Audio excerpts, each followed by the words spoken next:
जीवनात परिस्थिती कधीच कायमची नसते. सुखदुःखाचे अनेक टप्पे येतात, मात्र कोणत्याही संकटापुढे हार मानू नका. प्रतिकूल परिस्थितीशी लढण्याची क्षमता स्वतःमध्ये विकसित करा, असा प्रेरणादायी संदेश उपमुख्यमंत्री सुनेत्रा पवार यांनी विद्यार्थ्यांना दिला. दिवंगत उपमुख्यमंत्री अजित पवार यांची जनसेवेची अपूर्ण स्वप्ने पूर्ण करण्याचा निर्धारही त्यांनी व्यक्त केला. बारामतीतील विद्यानगरी परिसरातील दिमा सभागृहात सीड्स ऑफ इन्स्पायरेशन या विषयावर आयोजित विशेष व्याख्यानात त्या बोलत होत्या. कार्यक्रमाला राज्यसभेच्या खासदार तथा पद्मविभूषण पुरस्काराने सन्मानित समाजसेविका सुधा मूर्ती, जिल्हा परिषदेचे मुख्य कार्यकारी अधिकारी गजानन पाटील, नगराध्यक्ष सचिन सातव, विद्याप्रतिष्ठानचे विश्वस्त राजीव शहा, ॲडव्होकेट निलमा गुजर, शिक्षक, पालक, विद्यार्थी आणि नागरिक मोठ्या संख्येने उपस्थित होते. सुनेत्रा पवार म्हणाल्या, सुधा मूर्ती यांनी संपूर्ण आयुष्य समाजसेवेसाठी अर्पण केले आहे. त्यांच्या कार्यातून प्रेरणा, ऊर्जा आणि समाजासाठी जगण्याची दिशा मिळते. सतत शिकत राहणे आणि त्या ज्ञानाचा समाजहितासाठी उपयोग करणे हीच खरी प्रगती आहे. बारामतीचा झालेला विकास पाहून सुधा मूर्ती भारावून गेल्या असून त्या पुन्हा बारामतीला भेट देणार असल्याचे त्यांनी सांगितले. यावेळी बोलताना सुधा मूर्ती यांनी विद्यार्थ्यांना जीवनमूल्यांचा धडा दिला. चांगल्या सवयी, शिस्त, वेळेचे नियोजन, कठोर परिश्रम आणि निर्णय क्षमता हे यशाचे खरे सूत्र आहेत. बहुजन हिताय, बहुजन सुखाय या विचाराने समाजाच्या उन्नतीसाठी काम केलं पाहिजे, असे त्या म्हणाल्या. मुलांवर स्वतःच्या अपेक्षा लादू नका, त्यांच्या क्षमतेनुसार त्यांना फुलू द्या, असा मोलाचा सल्ला त्यांनी पालक आणि शिक्षकांना दिला. फुलाची कळी जशी नैसर्गिकरित्या उमलते, तसेच मुलांचे व्यक्तिमत्व विकसित होऊ द्या, असे त्या म्हणाल्या. विद्यार्थ्यांनी अपयशाने खचून न जाता संकटांशी धैर्याने सामना करावा. मातृभाषा, कुटुंब, शाळा, राज्य आणि देशावर प्रेम करावे, तसेच आई वडील, शिक्षक आणि ज्येष्ठांचा आदर करावा, असे आवाहनही त्यांनी केले. महिला शिक्षणाच्या बळावर प्रत्येक क्षेत्रात समक्षपणे काम करत असून बदलत्या काळानुसार कृत्रिम बुद्धिमत्ता, रोबोटिक्स आणि नवतंत्रज्ञान स्वीकारणे गरजेचे असल्याचे त्यांनी सांगितले. कृषी क्षेत्रातही नाविन्यपूर्ण प्रयोगांची गरज असल्याने त्यांनी अधोरेखित केले. कार्यक्रमाच्या शेवटी विद्यार्थ्यांनी विचारलेल्या विविध प्रश्नांना सुनेत्रा पवार आणि सुधा मूर्ती यांनी दिलखुलास उत्तरे दिली. प्रेरणादायी विचारांनी भारावलेल्या या कार्यक्रमाला विद्यार्थी, पालक आणि नागरिकांनी उत्स्फूर्त प्रतिसाद दिला. Hello ma'am, hello to all the dignitaries. Ma'am, I am Purva Wankhede, a final year student of Vidya Pratishthan's Agriculture College Biotechnology. My basically question to you, Sudha ma'am, is you always believe that technology and innovation should always improve the lives of the ordinary people. As a final year student myself, recently I got the patent by Government of India for agriculture innovation. So I would like to seek the advice and guidance from you that what advice and what suggestion would you give as me as an young youth innovator that this patented idea shouldn't be patented only. It should solve the real-time situations of the farmers and the rural curricular and the rural people. So what would you give advice would you like to give me as an for valuing my virtues and all? Okay, thank you for a very beautiful question and difficult question also. I should answer in English or in Marathi? Both बरोबर. No worries. Madam कुरीचं एक story आहे.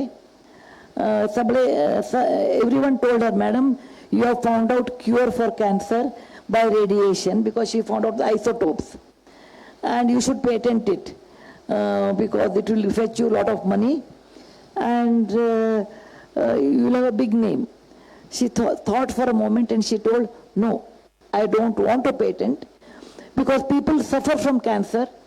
I want they should be relieved by that and I want to make it free. That gives me a great inspiration. Bahujana hitaya, bahujana sukhaya.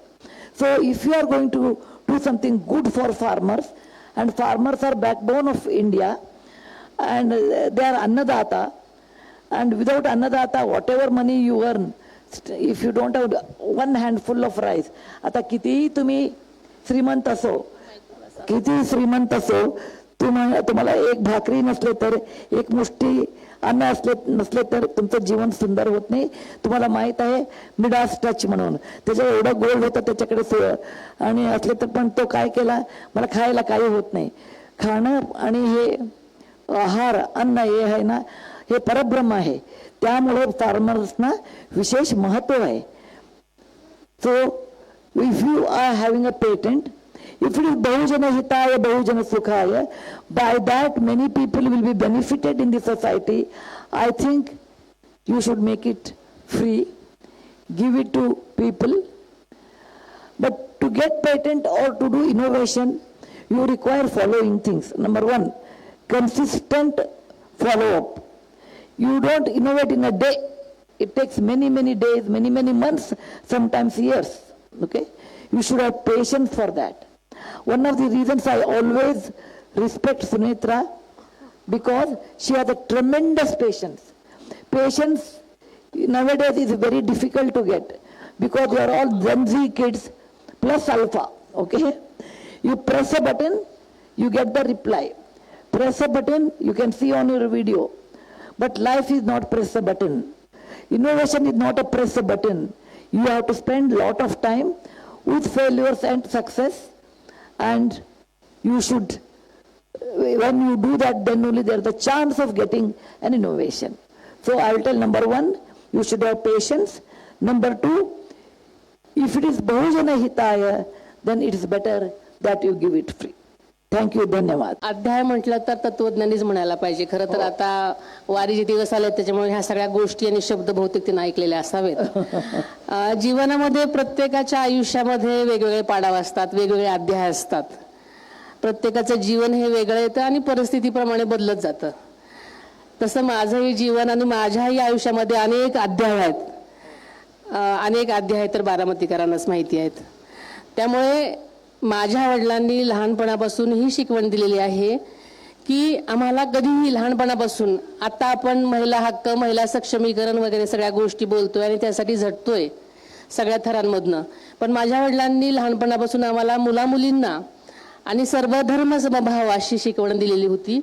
त्यामुळे माझ्या वडिलांनी हेही शिकवलं होतं की हे सगळं करताना की बेटा कुठल्याही परिस्थितीमध्ये आपण हार मानली नाही पाहिजे, त्यांना आपण तोंड दिलं पाहिजे कशाही परिस्थितीमध्ये, आणि परिस्थिती आपल्याला पुढे घेऊन जाते. त्यामुळे मी माझ्या जीवनात येणारा प्रत्येक अध्याय याच हेतूने आणि याच मुद्द्यावर मी पुढे नेलेला आहे. मी आयुष्यामध्ये जी माझ्यावरती परिस्थिती येईल, जे चांगले असतील, वाईट असतील, ज्या काही असतील, त्यांना मी फेस केलेला आहे आणि शेवटपर्यंत फेस करत राहणार. आत्ताचा अध्याय हा माझा जनतेची सेवाभाव आणि दादांची अपूर्ण स्वप्न पूर्ण करण्याचा आहे. थँक्यू. अशाच नवनवीन बातम्या पाहण्यासाठी बारामती वार्तापत्र चॅनलला लाईक करा, शेअर करा, सबस्क्राईब करा आणि बेल आयकॉन प्रेस करा.